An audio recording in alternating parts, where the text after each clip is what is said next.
Are Rangers about to sign a Celtic player?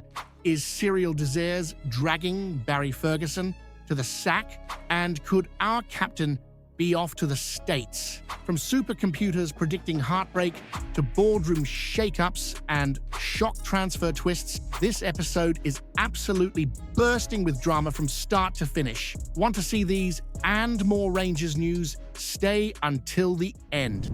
This Thursday, under the ibrox floodlights, it's Rangers versus Athletic Bilbao in the first leg of the Europa League quarter-final.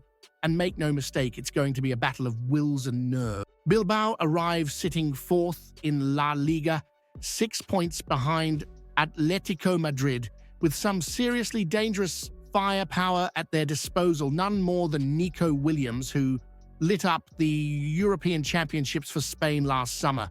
Ernesto Valverde's side haven't tasted defeat since early March, when Roma edged them 2-1 in the first leg of the last 16, but they roared back, battering Ranieri's men 3-1 at home. That tells you everything about their resilience. Now, a so-called supercomputer has piped up with its prediction, a 52.9% chance for a Bilbao win at Ibrox. Rangers, apparently just 24.3%, a draw, 22.8%. Aye, it sounds grim on paper, but football's played on grass, not spreadsheets. Let's not forget the bottle Rangers showed against Fenerbahce. After losing 2-0 in the second leg, we took it to penalties and came through it with grit and guts. That's the Ibrox spirit. And while the domestic form's been rocky, especially that woeful 2-0 defeat to Hibs on Saturday, the Europa League has been a different story altogether. Barry Ferguson's side may not have won at Ibrox since the 2nd of February, but European nights here are a different beast. The place breathes belief under the lights. It's not just a pitch, it's a battleground. So now, here's the question stirring the pot. If Rangers pull off another magical European result on Thursday, does it prove that Ferguson's failures this season are down to the league lacking the fire and fight that only Europe brings out of this team? There's a storm brewing behind the scenes at Ibrox, not on the pitch this time, but in the boardroom. A multi-million-pound takeover is edging closer, and it's not your average ownership shuffle. This one's got American fingerprints all over it. Andrew Kavanagh, backed by the heavy-hitting San Francisco 49ers consortium, is poised to seize a controlling stake in Rangers. We're talking 51% proper power. Now, this isn't some fly-by-night foreign flirtation. It's a full-blown coup that could redefine the club from top to bottom. Dave King, Rangers' single largest shareholder, along with a few others, seems willing to offload a hefty chunk of their shares. That's no small thing. The legal gears are already grinding, and according to reports, the deal might be signed, sealed, and delivered before the end of April. Once the ink's dry, Kavanagh's mob are expected to waste no time in retooling the club's structure, a new boardroom layout, fresh sporting director, and that looming decision on Barry Ferguson's future as manager. It's all in the pipeline. You can already sense the winds of change swirling through Govan. They're also looking at revamping Auchenhowie, modernizing the training facilities to boost player development. Long overdue, maybe, promising, definitely. But let's be honest, this isn't just about bricks and mortar. It's about identity. Because here's the rub.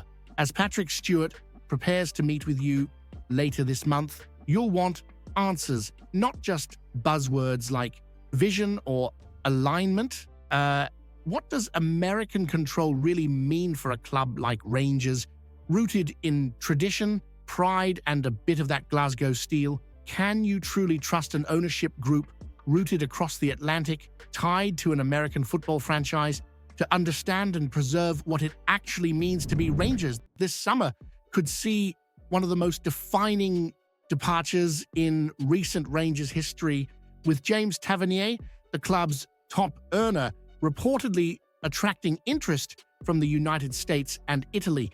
At 33 and with just one more full season left on his contract, this window might be the final real chance Rangers have to cash in on their captain. The numbers are simple. Letting him go would clear serious space on the wage bill and offer a tidy fee at a time when the club is preparing for a full-scale rebuild under new ownership.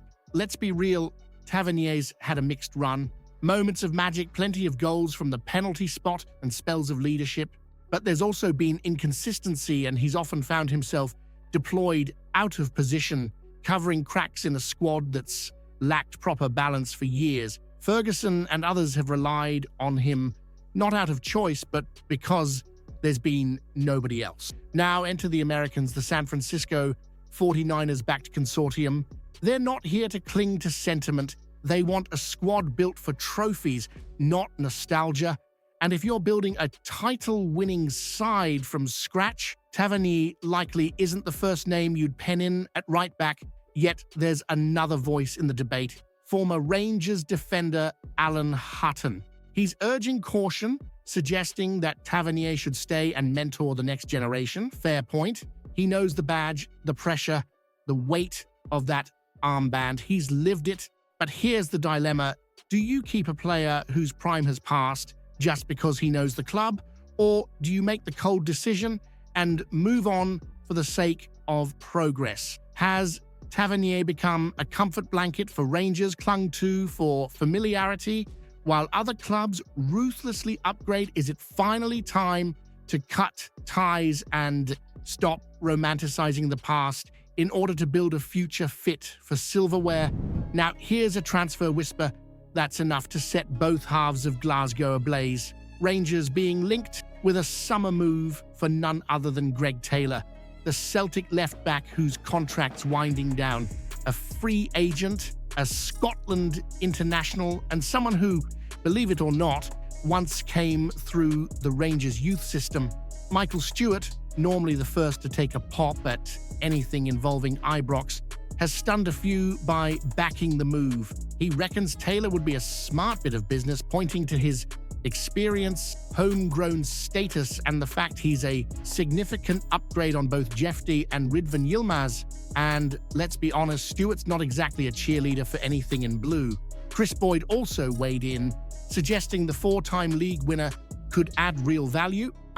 Celtic ties or not, Taylor has played over 200 games and lifted 10 trophies. He's consistent, he knows the Scottish game inside out, and crucially, he wouldn't cost a penny in transfer fees. With the new American consortium coming in and eyes firmly on the budget, that could be a tidy bit of business. Now, defensively, Jefty's raw and gets caught out far too often, and Yilmaz, when he's not in the treatment room, has struggled to impose himself. Taylor, on the other hand, offers a blend of reliability and attacking presence, something Rangers have sorely lacked down the left flank.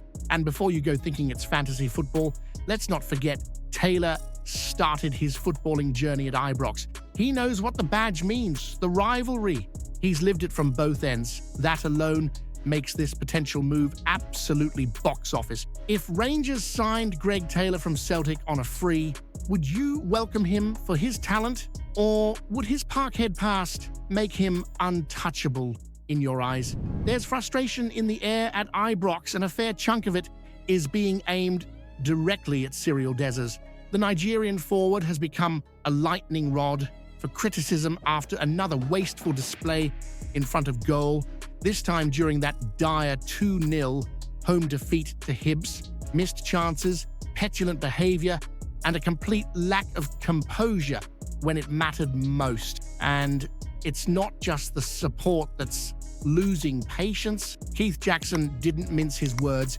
He reckons Dessers is the kind of striker who gets managers sacked. And right now, Barry Ferguson's name is being dragged into that very conversation, because no matter how likable Dessers might be behind the scenes, what counts is what happens on the park. And on the park, he's costing Rangers dearly. Let's look at the numbers. 12 goals in 29 league appearances might sound decent on paper, but if you've watched those matches, you know how many golden opportunities he's squandered in matches that matter, moments that change seasons. He's a forward without an edge, a striker who plays like he's constantly warming up. And here's the problem: Hamza Igamane, bursting onto the scene with raw energy and purpose. He's now been shoved out wide just to accommodate Dessers, a waste. That experiment's failed miserably. With the quarter-final against Athletic Bilbao looming, Rangers can't afford to carry passengers, and certainly not up top. The Europa League is our last real shot at glory this season.